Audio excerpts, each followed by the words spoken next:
Hello everyone, এই ভিডিওটা conditional statements নিয়ে। তো আমাদের দৈনন্দিন বিভিন্ন কথার মধ্যে কিন্তু আমরা কন্ডিশন বা শর্ত জিনিসটা জুড়ে দিই। যেমন আমরা বলে থাকি আমাদের মিড টার্ম এক্সাম শেষ হলে আমরা বান্দরবান ঘুরতে যাব। সিমিলার ভাবে প্রোগ্রামিং এও কিন্তু কন্ডিশন বা শর্ত জিনিসটা অনেক বেশি ইউজ হয়। যেমন আমরা কোনো একটা ওয়েব অ্যাপে যখন সাইন আপ করতে যাই তখন আমাদেরকে একটা পাসওয়ার্ড দিতে হয়, রাইট? এবং যখন আবার লগ ইন করতে যাই তখন কিন্তু সিমিলার পাসওয়ার্ড দিয়ে আমাদেরকে লগ ইন করতে হয়, আদারওয়াইজ আমরা লগ ইন করতে পারি না। তো এখানে সেই ওয়েব অ্যাপের ব্যাকএন্ডে একটা লজিক দেওয়া থাকে যে ইউজার যখন সাইন আপ করতেছে তখন সে যে পাসওয়ার্ডটা দিতেছে লগ ইন করার সময়ও যদি সেই পাসওয়ার্ডটা দেয় এবং ম্যাচ করে পাসওয়ার্ড দুইটা, তাহলে লগ ইন করতে পারবে, আদারওয়াইজ লগ ইন করতে পারবে না।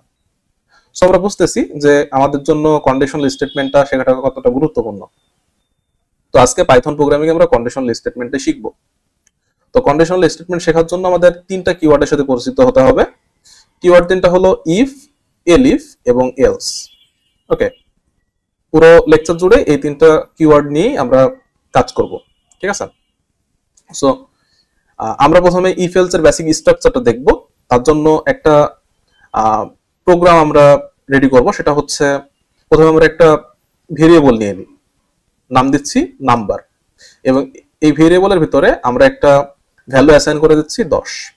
এখন আমরা কন্ডিশনাল স্টেটমেন্ট দিয়ে চেক করব যে এই ভেরিয়েবলের ভিতরে 10 অ্যাকচুয়ালি আছে কিনা, ঠিক আছে?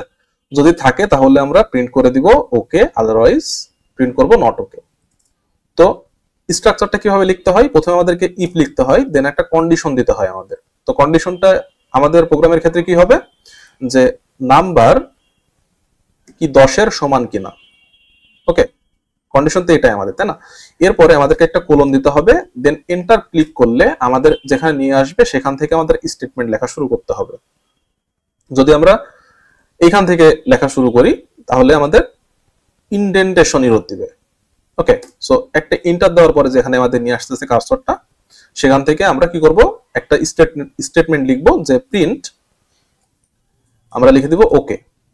ওকে, আর যদি এই ইফ ব্লক ফলস হয়ে যায়, অর্থাৎ এই যে নাম্বার আছে এটা যদি ফলস হয়ে যায়, তাহলে আমরা কি করব, এলস ব্লকে চলে আসব এবং এখানে একটা স্টেটমেন্ট প্রিন্ট করব, ঠিক আছে, যে নট ওকে। ওকে, সো এই যে আমরা একটা প্রোগ্রাম লিখলাম ইফ এলস এর, এটা আমরা একটু রান করি। সো আমাদের কি আউটপুট আসছে ওকে। এখন এই নাম্বারটা যদি আমাদের 20 হয়, এখন যদি এটা আমরা রান করি তাহলে আমাদের আউটপুট আসতেছে নট ওকে। কারণ কি, এই যে নাম্বার সমান আমরা চেক করছি 10, কিন্তু আলটিমেটলি অ্যাকচুয়ালি আমাদের নাম্বার ভেরিয়েবলের ভিতরে ভ্যালু কত আছে, 20 আছে। সো আমাদের এই ইফ ব্লক কিন্তু ফলস হয়ে গেছে, তখন এলস ব্লকে আসছে এবং এলস ব্লকে যে স্টেটমেন্ট আমরা প্রিন্ট করছি সেটা কিন্তু প্রিন্ট হয়ে গেছে, ঠিক আছে? সো আমরা ইফ এলস এর যে বেসিক স্ট্রাকচারটা সেটা আমরা শিখলাম। ওকে, এরপরে আমরা একটা সিনারিও ইমাজিন করব প্রথমে। সো এর আগের ভিডিওতে আমি কমেন্ট করা শিখাইছিলাম যে একটা হ্যাশ দিয়ে সিঙ্গেল লাইন কমেন্ট, বাট এইভাবে কিন্তু আমরা কি করতে পারি, মাল্টি লাইন কমেন্ট করতে পারি। তো আমরা একটা জিনিস চেক করব, যদি আমাদের কাছে টাকা থাকে 10,000, তাহলে আমরা যাব হচ্ছে কক্সবাজার। ওকে, এরপরে আমাদের কাছে যদি টাকা থাকে 8,000, তাহলে আমরা যাব বান্দরবান। আর 10,000 অথবা 8,000 কোনোটাই যদি আমাদের কাছে না থাকে তাহলে আমরা কই যাব, আমরা কোথাও যাব না। ওকে, সো একটু চিন্তা করেন তো যে এই যে শুধু ইফ এলস এর যে বেসিক স্ট্রাকচারটা আমরা শিখেছিলাম সেটা দিয়ে কি এই প্রোগ্রামটা করা যাবে? কখনোই করা যাবে না, কারণ এখানে শুধুমাত্র আমরা একটা কন্ডিশন চেক করতে পারতেছিলাম, বাট এখানে আমাদের দুইটা কন্ডিশন আছে, তাই না? রাইট, আমাদের এখানে মাল্টিপল কন্ডিশন আছে। সো এখানে আমাদের ইউজ করতে হবে হচ্ছে এলিফ চলে আসবে আমাদের, অর্থাৎ যখন ইফ ব্লক ফলস হয়ে যাবে তখন আমরা এলিফ দিয়ে আরেকটা কন্ডিশন চেক করব। এভাবে আমরা মাল্টিপল কন্ডিশন চেক করতে পারি। সো আমরা এখন কি করব, আমরা একটা ভেরিয়েবল নিব টাকা এবং এটা ইউজারের থেকে ইনপুট নিব, ঠিক আছে? সো আমরা এটা অবশ্যই আমাদেরকে ইন্টিজার হিসেবে ইনপুট নিতে হবে, রাইট? ওকে, ইনপুট নিয়ে নিলাম। এরপরে আমরা এখন কন্ডিশন দিব। তো ইফ টাকা যদি কত হয়, আমাদের 10,000 হয়, তাহলে আমরা কোথায় যাব? কক্সবাজার যাব। ওকে, এরপরে আমাদেরকে এই যে ইফ যেখান থেকে লিখছি সেখান থেকে কিন্তু আমাদের এলিফ লিখতে হবে, ঠিক আছে? সো আমরা আরেকটা কন্ডিশন চেক করব। তার জন্য আমাদের লিখতে হবে এলিফ, দেন আমরা একটা কন্ডিশন দিব আবার, যে টাকা যদি কত হয়, 8,000 হয়, তাহলে আমরা কোথায় যাব? বান্দরবান যাব, ঠিক আছে? ওকে, আর যদি আমাদের কোনোটাই না থাকে, 10,000 টাকাও নাই, 8,000 টাকাও নাই, তাহলে এলস, দেন আমরা কোথায় যাব? কোথাও যাব না। ওকে, সো এই যে আমরা মাল্টিপল কন্ডিশন চেক করতেছি, এটাকে বলা হয় কি জানেন? এটাকে বলা হয় হচ্ছে ইফ এলস ল্যাডার।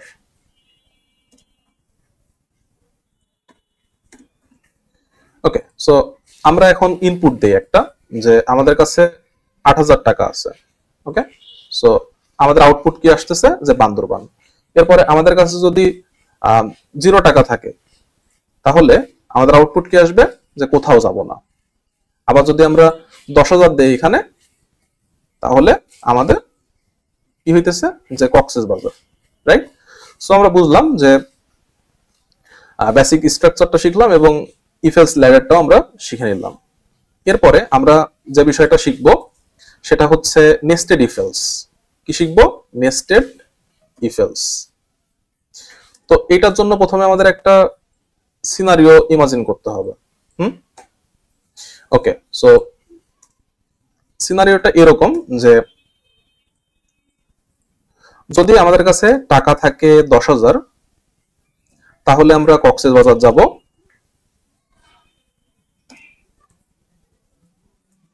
দেন আমাদের কাছে যদি এক্সট্রা টাকা থাকে, হ্যাঁ, আমাদের কাছে কক্সবাজার যাওয়ার পরে যদি এক্সট্রা টাকা থাকে 5,000, দেন আমরা বান্দরবান যাব। ওকে, এরপর যদি টাকা আমাদের কাছে 4,000 থাকে, তাহলে আমরা কই যাব? আমরা রাঙ্গামাটি যাব, ঠিক আছে? আর যদি আমাদের কাছে কোনো টাকাই না থাকে, অর্থাৎ আমার কাছে 10,000 টাকা নাই, তাহলে তো আমরা কক্সবাজার যাইতে পারতেছি না। সো আমাদের কাছে টাকা যদি কি থাকে? 0 থাকে, তাহলে আমরা কোথাও যাব না। ওকে, সো এই প্রোগ্রামটা করার জন্য আমাদেরকে কি করতে হবে? কন্ডিশনের ভিতরে কিন্তু কন্ডিশন দেওয়া লাগবে। এটা কিন্তু আমরা ল্যাডার দিয়ে করতে পারবো না, তার কারণ আমরা কি চেক করতেছি? যে 10,000 টাকা যখন আমাদের কাছে থাকতেছে, তখন আমরা কক্সবাজার যাইতেছি। দেন কক্সবাজার যাওয়ার পরে যদি আমাদের কাছে এক্সট্রা টাকা থাকে, 5,000 টাকা থাকলে বান্দরবান, 4,000 টাকা থাকলে আমরা রাঙ্গামাটি যাব, রাইট? ওকে, সো আরেকটা কন্ডিশন আমরা জুড়ে দেই, যে যদি টাকা 4,000 টাকার কম থাকে বা 4,000 টাকা কম থাকে, তাহলে আমরা ব্যাক করব। ওকে, বাসায় ব্যাক করব। ওকে, সো এটার জন্য আমরা কিভাবে প্রোগ্রাম লিখতে পারি আমরা একটু দেখি। তো প্রথমে আমরা টাকাটা ইনপুট নিয়ে নিব। সো আমাদের এখানে দুইটা ভেরিয়েবল লাগবে, একটা হচ্ছে আগের টাকার জন্য আর একটা হচ্ছে এক্সট্রা টাকার জন্য। সো প্রথমে আমরা টাকাটা ইনপুট নিয়ে নিই, ইন্টিজার ইনপুট নিয়ে নিলাম। ওকে, সো এখানে জাস্ট আরেকটা ভেরিয়েবল নিলাম টাকা। ওকে, সো এখন আমরা কি চেক করব? প্রথমে ইফ, দেন আমরা কন্ডিশন দিব যে টাকা যদি আমাদের কত হয়? টাকা যদি আমাদের 10,000 হয়, তাহলে আমরা কোথায় যাব? আমরা কক্সবাজার যেতে পারবো, তাই না? আমরা কক্সবাজার গেলাম। এরপরে আমাদের কাছে যদি কি থাকে? এক্সট্রা টাকা যদি আমাদের কত থাকে? 5,000 থাকে, দেন আমরা কই যাব? আমরা প্রিন্ট করে দিব যে আমরা বান্দরবান যাব, রাইট?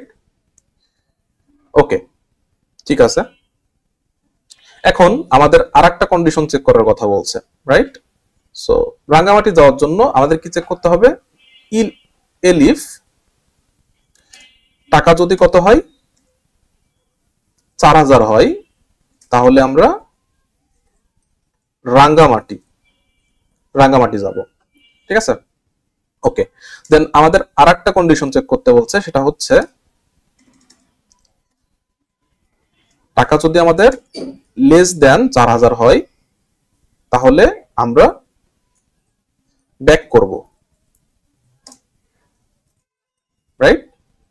সো এই যে কন্ডিশনের ভিতরে কন্ডিশন আমরা দিচ্ছি, এটা হচ্ছে নেস্টেড ইফ এলস, রাইট? এতক্ষণ আমরা চেক করলাম যে আমাদের কাছে যদি 10,000 টাকা থাকে তাহলে আমরা কি করতে পারবো, বাট এক্স্যাক্টলি আমাদের কাছে যদি 10,000 টাকা না থাকে তাহলে আমরা কি করব, আমরা এলস ব্লকে আসব, দেন প্রিন্ট করব কোথাও যাব না, তাই তো? সো এখন আমরা ইনপুট নেই এবং দেখি আউটপুট কি আসে।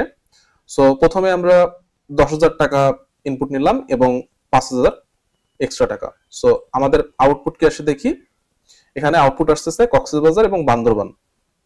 কারণ কি 10,000 টাকা যখন এখানে ইনপুট পাচ্ছে সে, তখন কক্সবাজারে যেতে পারতেছে, ই ব্লকে ঢুকতেছে, এবং এক্সট্রা টাকা যখন 5,000 থাকতেছে তখন বান্দরবান। সো এক্সট্রা টাকাটা যদি আমরা একটু চেঞ্জ করে দিই, 3,000 করে দিই, তাহলে আমাদের আউটপুট কি আসে দেখি।